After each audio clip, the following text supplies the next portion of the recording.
Hello, it's the great Canadian Bagel here, coming to you with my first subscriber threshold Q&A. I think I'm going to probably do another one of these, maybe 10,000 subscribers, something like that. So stay tuned. Now, before I get into the rest of the video, I would just like to give a shout out to Randy Andy, Mad Beast Yeti, Ontario Fan, and GJL Rocco 97 for becoming channel members and supporting the channel. It's greatly appreciated, and it makes it a lot easier for me to invest into other things that I want to do to make this channel better and my content better.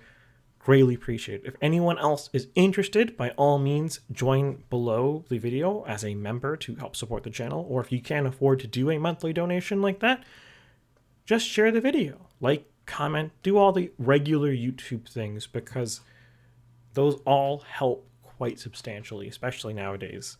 So by all means, do all those things. But without any further ado, let us get on the video. So earlier this week, I had a poll, and it was about what kind of format people would like for these Q&As. And there, pretty much the landslide option was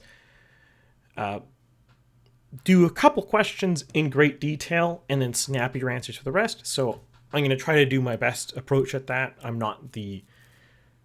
can be kind of rambly sometimes, but I'll try to stay on topic.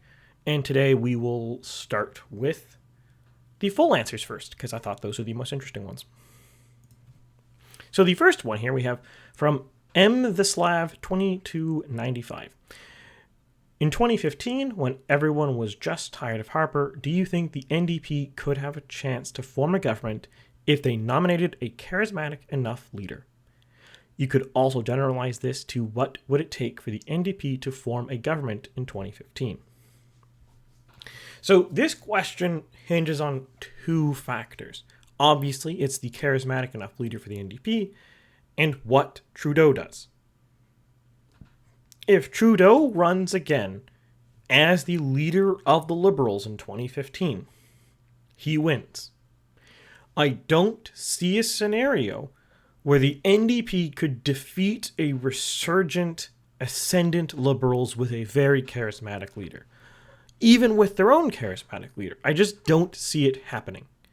The thing you need to keep in mind in Canadian politics, when you look at 2008 to 2011, one of the reasons the NDP did so good in 2011 was Ignatieff was weak, and previous in 2008, Dion was a weak leader.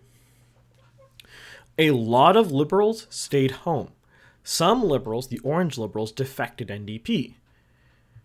The Orange Liberals would have come back with Trudeau, and the ones who stayed home would have turned out for Trudeau. So Trudeau was always going to wildly outperform Dion or Ignatieff, and I don't think there is a path to victory for any NDP leader in that regard. Maybe an extremely charismatic one might have kept the Liberals at a minority, but that seems unlikely to me. Now, if for some reason we hand wave away Trudeau, maybe he doesn't run in 2013, I don't know. Pick up your favorite reason why he doesn't run to become leader of the Liberals, and you place him with just a generic Liberal, then you have a chance for the NDP if they have someone of the caliber of a Jack Layton take the helm. But even then, I think it's very difficult to come up with a scenario on how it would work. Because the issue the NDP has is its vote is extremely inefficient. Even in 2011, its vote was very inefficient. And its vote really heavily relied, especially the seat it won in 2011, relied on an inept, cratering Liberals and collapsing Bloc. In 2015, we saw a resurgent Bloc, not fully resurgent, but it regained ground. And we saw the Liberals regain ground. Now, if we have a just generic leader, and let's say the generic leader just pulls a Dion level performance, you're going to see the Liberals take NDP seats away. You're going to see the Bloc sweep some NDP seats from rural Quebec. So the NDP going into this election, before any factoring conservative versus conservative versus NDP math, are losing seats guaranteed to the Liberals in the Bloc. There's no way about that. They're going to lose seats to the NDP and Bloc. The question is just, can they gain seats in the Conservatives? And I don't really see a path to a majority. Now, maybe if they're very lucky, they could get a minority government in. But even then, I'm skeptical. I think it's probably more likely that a very charismatic leader such as a Jack Layton, given Harper's historical mistakes in 2015, and assuming he doesn't change those, I don't know why he would, but let's assume he makes the exact same mistakes he did, I think Harper probably could have walked away with a minority, even with a Jack Layton against him, assuming the Liberals are held by just a generic Liberal. Moving on to the next question here, we have Free Canada 2025. Here's my question. What got you interested in politics?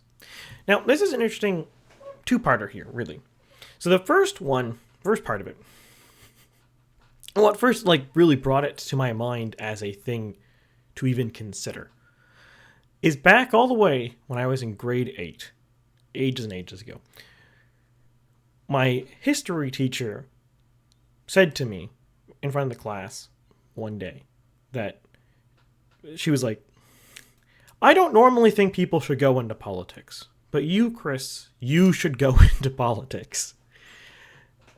That kind of brought it to my mind that this was either through actual running for office or just through other means, such as possibly what I'm doing right now, you can actually make a career in politics. That was the first thing that really popped in my head at that point. Now, most people in the grade 8, 13, 14, are not really thinking about their careers too much, but that did lay some seeds in my mind that haven't ever really left. And the second was really the 2019 election. Some of the Trudeau's policies, especially regarding guns, bothered me personally. I didn't like the policies at all. And that brought me from being more just a generic person who's passively interested in politics, who goes out to vote every time they vote. There's an election, municipal, federal, provincial, whatever.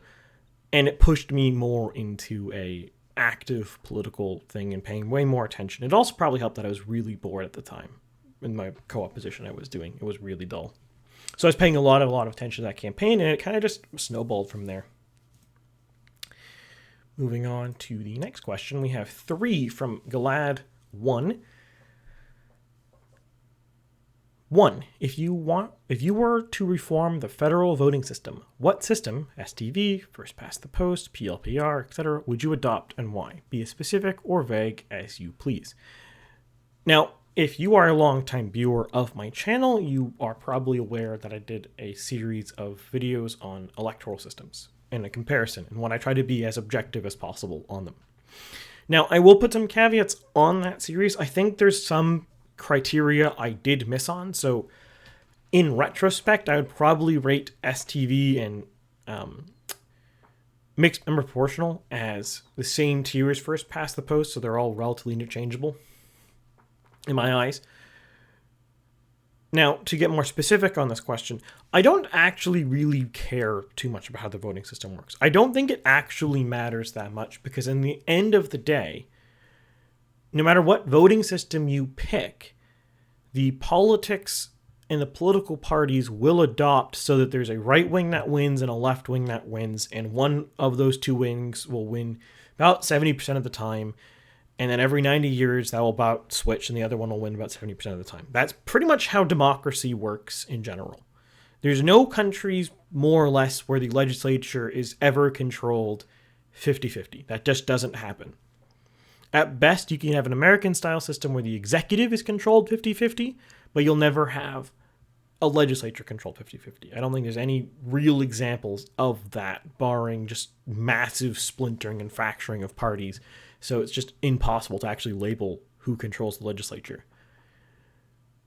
So in that regard, I don't actually really care, because all that really does is it changes the flavor of the election. So then it's really just an argument of what kind of flavor you would want, because I don't think it actually really affects the outcomes too much.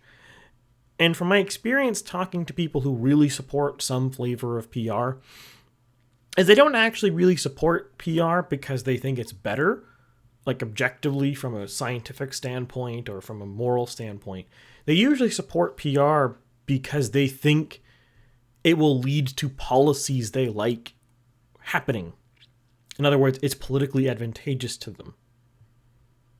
Now, that's perfectly reasonable. I don't think there's anything wrong with wanting PR or not wanting PR because you don't think it's in your political advantage. That's perfectly legitimate and perfectly valid reason. But I don't really think it's going to... I don't really have a stake because I don't really see there being a pros and cons. I think I can get the politics I want. I think you can get done in any system, so I don't really care. On to question 2 here. We were to carve out 5 new provinces out of the existing 10, so that there'd be 15 provinces. What would they be and why? And here we go. That's the wrong one. Nope. Took me a moment there. So I did this. So I have carved out provinces. This is actually 16, but you got one extra one, Galahad.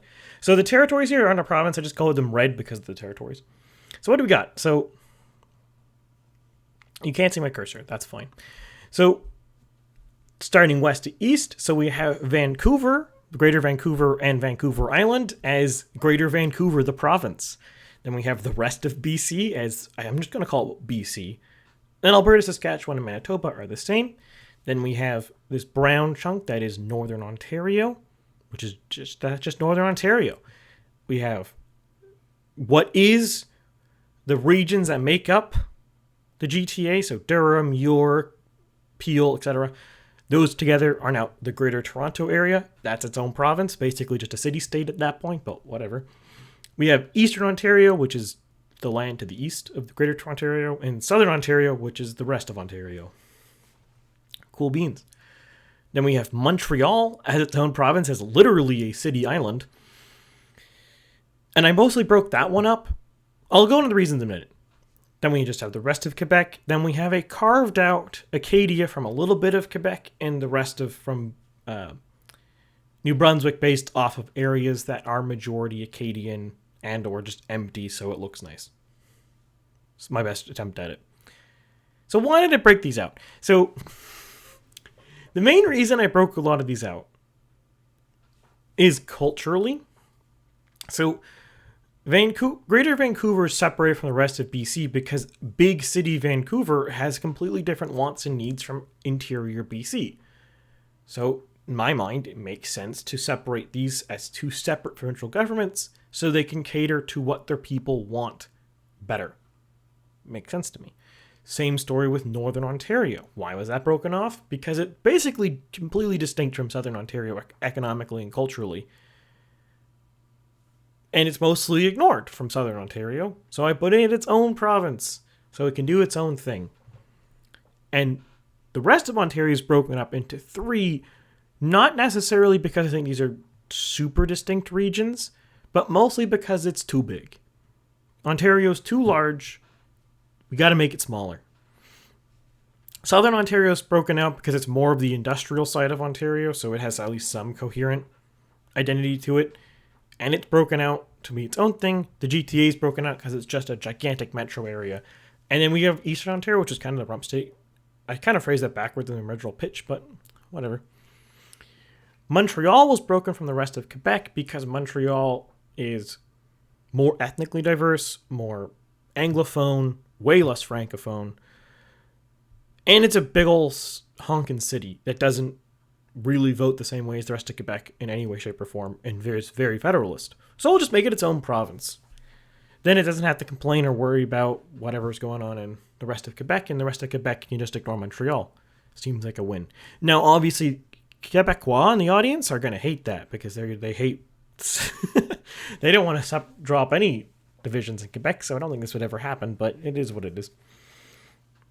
Then in Acadia, we broke that off from New Brunswick for the French-speaking parts, and we broke off the Acadian parts from Quebec. It's a very small area. I think it's like 40,000 or something like that, 50,000 people. Between the Ile-de-Madeleine and some of the areas around across the bay from Bathurst, those have a lot of Acadian cultural areas. People self-identifying as Canadians in like the census and stuff. So we put that together. So the Acadians can be their own province.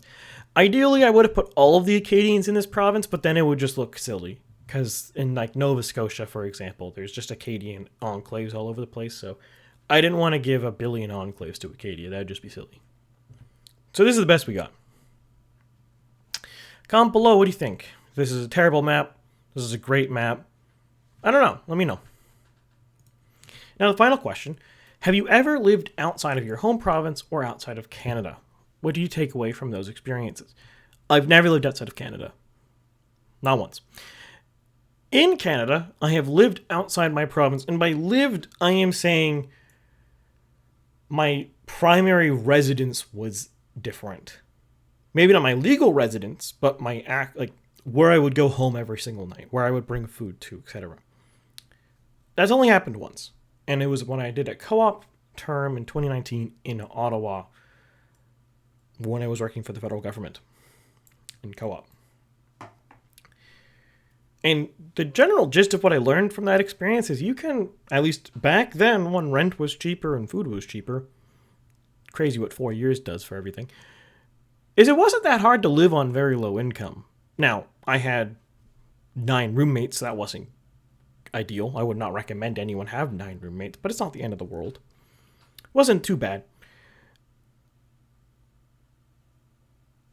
It is what it is. So I learned I could live by myself. Wasn't a big fan of working for the government. Haven't returned since. It was really boring. I think you could probably say that that experience made me, at least temporarily, more libertarian, though since then I don't think I'm libertarian anymore. I think I've moved away from that. I don't think you could even reasonably... I think libertarians would get offended if I described myself as libertarian. But I'm definitely not that anymore. So really, what did I draw from those experiences? Living away from your family sucks. And Ottawa sucks. Sorry, Ottawans, if you're watching my channel. I don't like your city. Don't like it. Nova Scotia's the best. That's where... Actually, don't come here, though. Just coal mines. Just coal mines. Moving on to the next question, we have Marin Anguish 9928. Is there a single historical Canadian election where you would have voted Liberal? If so, which election and why that one? I have an answer for this one. It's 1911. Now, I don't actually particularly like Wilfrid Laurier. But in 1911, the election was about one issue which personally affects me, even today. And that issue was on the Royal Canadian Navy, should it exist. The Conservative Party wanted to just give money to Britain so they can afford to build ships, more ships, to jack up the Navy. Wilfrid Laurier was like, nah, that's stupid. We're going to make our own Navy. And I would have voted for him for entirely that one reason. I wanted domestic Canadian Navy because, I mean, it's based in Halifax. There's jobs in Halifax that are created for it.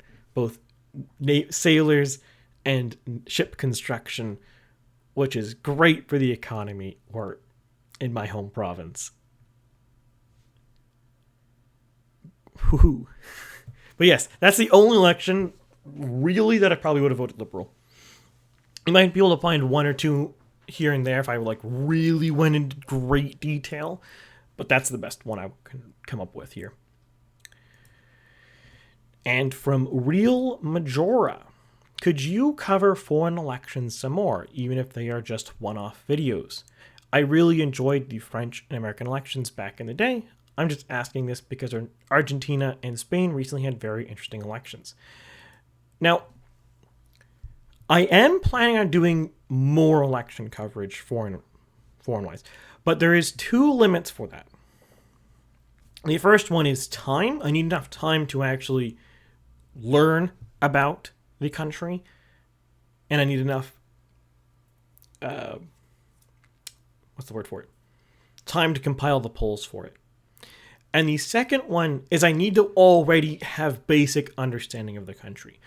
Why didn't I do Spain this time around? Well, largely because I don't really know enough about Spain to comment on it. I can look at the polls and I could map the polls. I have the capacity to do this. That's just data. But I have no intelligent commentary to say. I don't know what's going on in Spain. And I can't read Spanish. So I could look into it, but it wouldn't be any better than anyone else doing it. I just don't know enough. Whereas France or America, I read a lot of news about the US. I think every Canadian does. And in France, I'm just passively interested in France for unrelated reasons. I've actually done a lot of history, French history in university, so I am quite well versed in what has happened in France since 1791 or 1789. So I have more intelligent commentary to say on that because I'm better versed in those countries. Now, I did want to cover Italy last year. I just did not have the time, though, with the U.S. election and the Quebec election and the Alberta leadership race and the Conservative leadership race and all the other elections I did last fall. So I didn't have time to do it then, but someday in the future I plan on doing Italy again, but when the next Italian election happens. Now, just generally on foreign countries that I do plan on covering elections for, I'm going to cover 2024 for the U.S. when we get closer to the actual election. Right now, I don't think it really matters.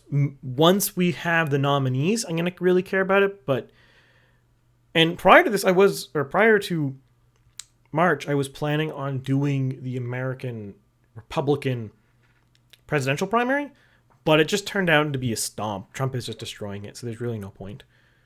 It's not... The only question left in the primary is Trump going to be convicted of crimes and unable to run? If he's not convicted of crimes and barred from running for office, he's going to win the election. Even if he's indicted and in jail, he will still win the nominee. As long as he's legally allowed to run for president, he's going to win the nomination. At least that's my hot take right now. And I also plan on covering the UK next year, and obviously next time there's a French election, I'm going to cover that too. In other elections that I'm paying somewhat attention to, I might pop in now and then for maybe just a single episode like I did for Brazil last year, but we will see. It's on a case-by-case basis. I need to know enough about it, basically. We got to the next question here from GLJ Rocco. Now, there's 3 questions here, but it's not numbered. So we're going to go through it. There's on the question marks. How old you got into politics? The short answer to that would be 21. And actually, it's really the long answer. It's kind of the whole answer. Now, the bigger part of the question here, which is why this is in the long form, is did you change your views over time and why you did? Yes, I have changed my views over time. I would describe myself circa 2015 as a default liberal. I'm from Halifax, and I grew up in Halifax, and my family is mostly default liberal types in Halifax. So I was also a default liberal type in Halifax. So in 2015, I was actually going to vote for Trudeau. I couldn't vote. I was too young by a few months. But anyways, I could not vote in 2015, but I was going to vote for Trudeau if I could. And I really rooted for him and was really happy when he won in 2015. Good old days. Then, like at 2017, in the Nova Scotian election, I perfectly and happily and contentedly voted for Stephen McNeil again. Or for the first time. I didn't vote for him second time. Wait, no. Whatever. You know what I mean. I did not vote for him in 2013. I was obviously too young then. But in 2017, I happily voted for Stephen McNeil. I thought he was doing a good job.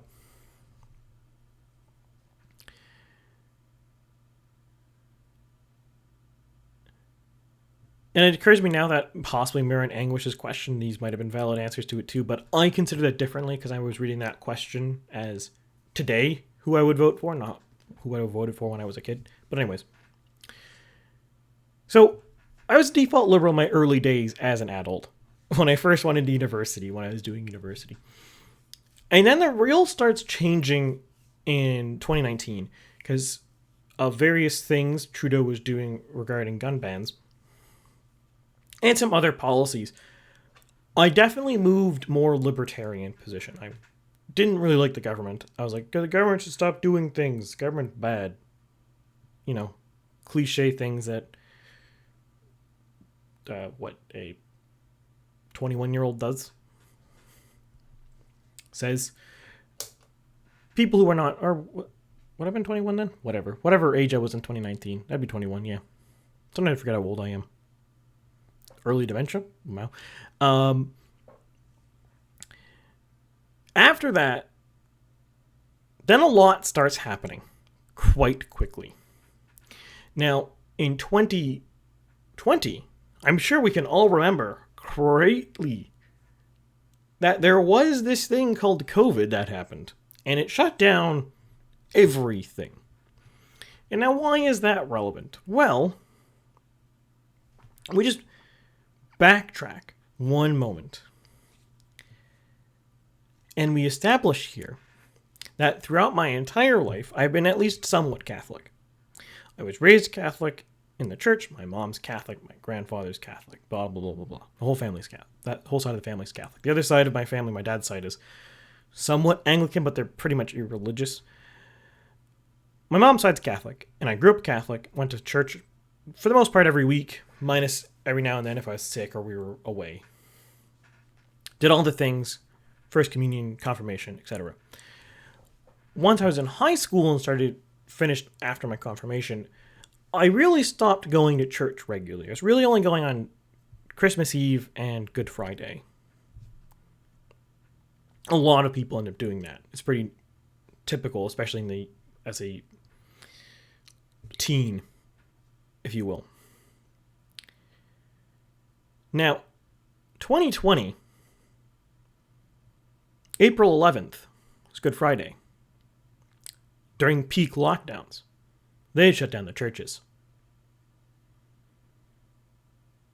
That particular day, more than any other day, has changed my politics more than I think you can probably say. It was a very significant day. And not only was it that particular day where I missed the first Good Friday Mass I ever missed,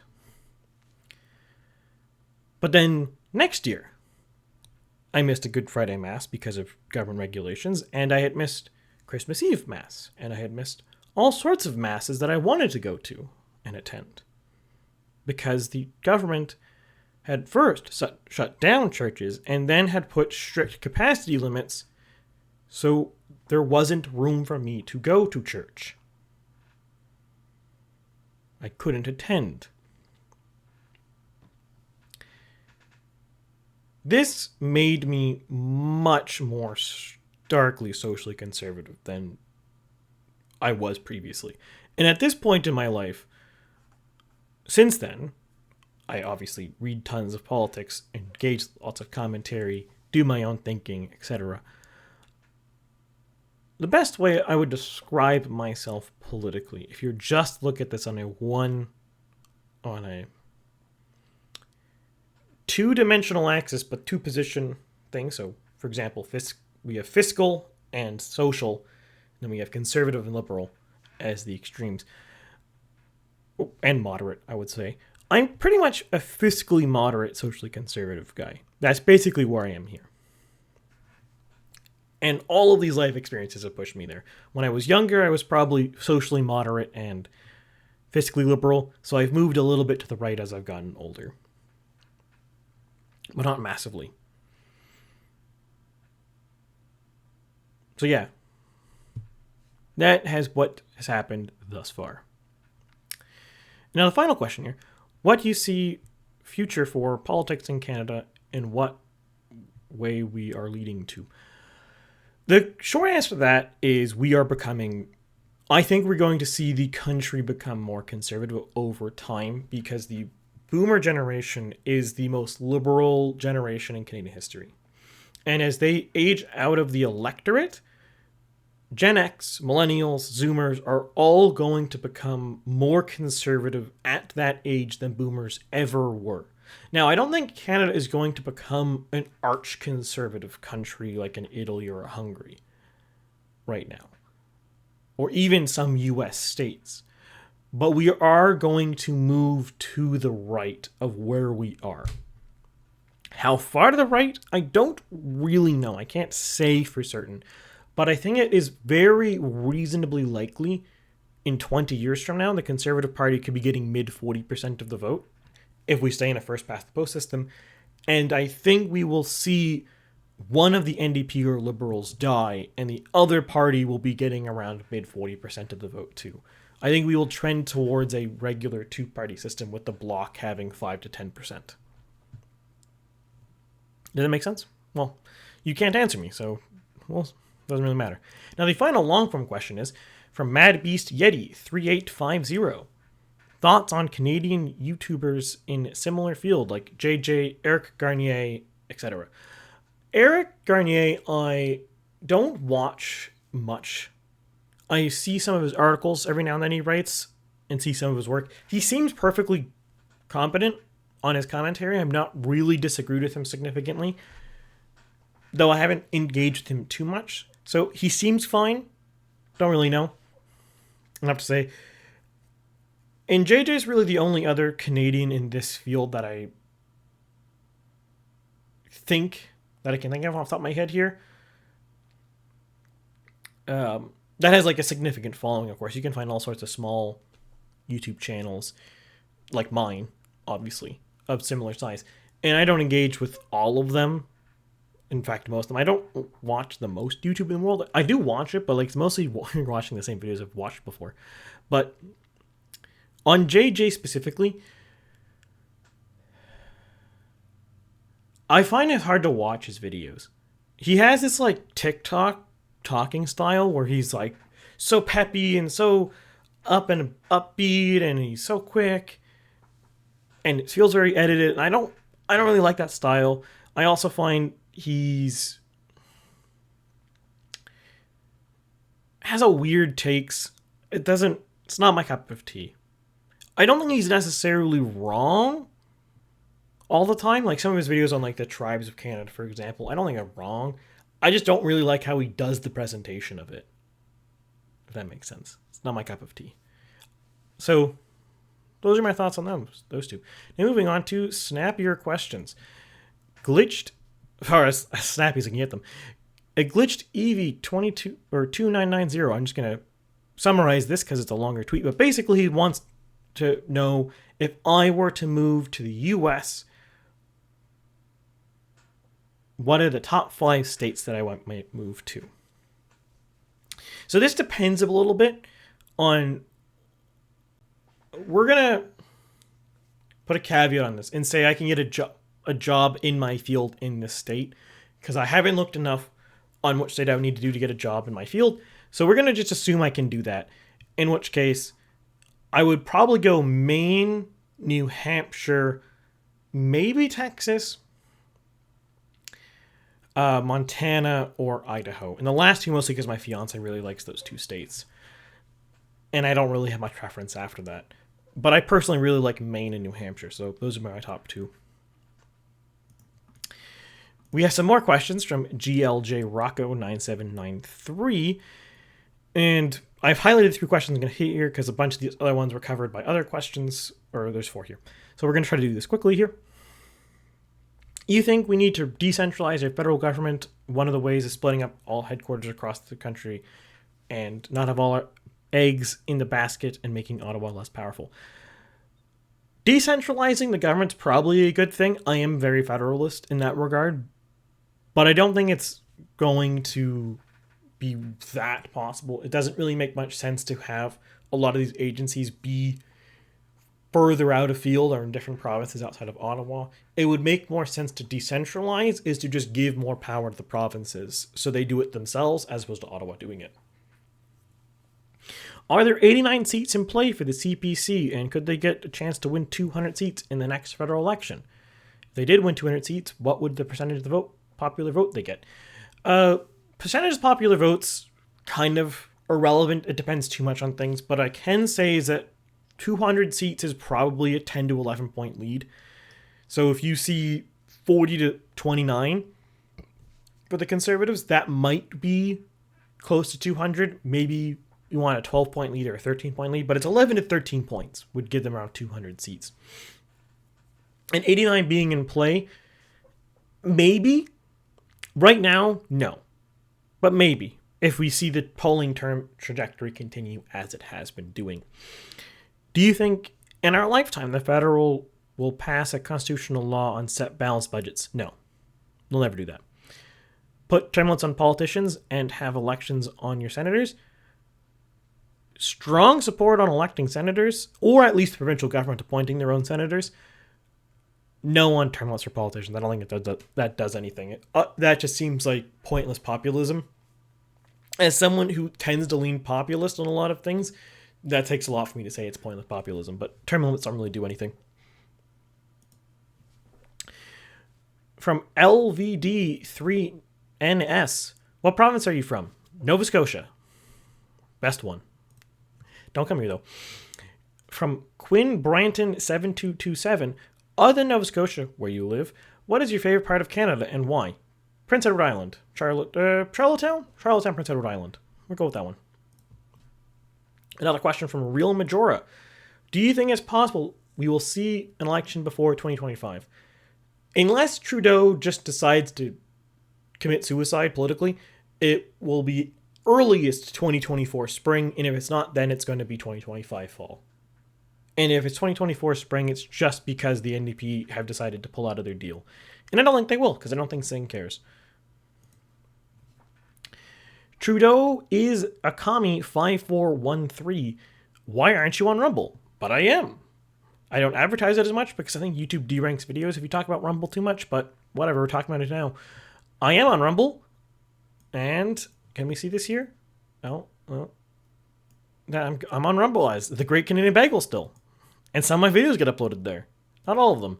Because sometimes Rumble doesn't want the video. I don't know why, but sometimes it doesn't. But there you go. Bont the Bont. If you could pick any MP to lead the main three parties, who would you pick? So, for the Conservative Party, I'd pick Poilievre. I think he's the most effective Conservative there is. For the NDP, it depends on what you want. If we're trying to optimize electorally, maybe Charlie Angus. If we're trying to just pick the most ineffective one possible, so the NDP does poorly, then it'd be Singh. And for the Liberals, I'm partial to Anand, honestly. I'd probably pick her if I had to pick someone who I think is going to actually do a good job. At least a job that I think is not offensive to me. If we want to pick the least effective one, to be Freeland. If we want to pick the least effective Conservative, it would have been O'Toole. But he's gone now. He retired. From GLJ Rocco, 1997, from, again, what got you into making YouTube videos for YouTube? Honestly, I was bored during the pandemic, and I was like, I can do a better job of predicting the US election that year than anyone else. And technically, I did. For the most part, my margin of error was a bit hot, or I was on the opposite side of the margin of error bar, so it looks like I did a bad job. Because I predicted Trump was going to win, but he lost. But in reality, I was really, really, really close in every single state. I just got like every single swing state wrong, which is kind of embarrassing, but whatever. I was really, really close. I was closer than anyone else in popular vote terms. Yeah, I was just on the wrong side of the error bars. From Mad Beast Yeti 3850, what is the hierarchy of the Bagel Kingdom? Which bagels reign supreme, and which are forgotten and stale? Well, the best bagel is the humble sesame seed bagel. It's great. And the worst bagel, for me, I would say probably the raisin bagel. Not because raisins are bad, just because I don't really want raisins in my bagels. It's just what it is. McLovin 335I. How big of a majority do you think Poilievre can win? Well, what we have here is we have 174 plus 24. So about 198. Maybe we can add these two in Quebec. So 200? We'll go with 200. 200 is the best they can win. It's not very likely, but it's the best. And then finally, we have Payo time. Question 1. If you could repick the capital of Canada, what city would you pick? Ottawa. It seems like a decent compromise, honestly. And number 2, I'll put a caveat. In the spirit of question, if I have to pick a different city, I guess I'm going to pick Montreal? Maybe Toronto. One of those. Let's go with Montreal because of the bilingual requirements. It's better to put it where all the bilingual people live. Number 2, if an election is called, would you ever work for Elections Canada? What role would you want? Probably not. I don't really I think it's really important that people do work for Elections Canada. It just doesn't appeal to me. But with that, we've answered all of the questions for this Q&A, and look at that. We're at about 40 minutes here. Perfect. Ow, I just hit my hand on the table. That was really embarrassing. That hurt a lot. Sorry about that. Ow. With that, I bid you all adieu, and make sure you do the YouTube things, like, share, subscribe, and comment below what you think of the video. If you like my questions, if you have any follow-ups, I don't know. Do your best. Next week, we will go back to our regular scheduled programming.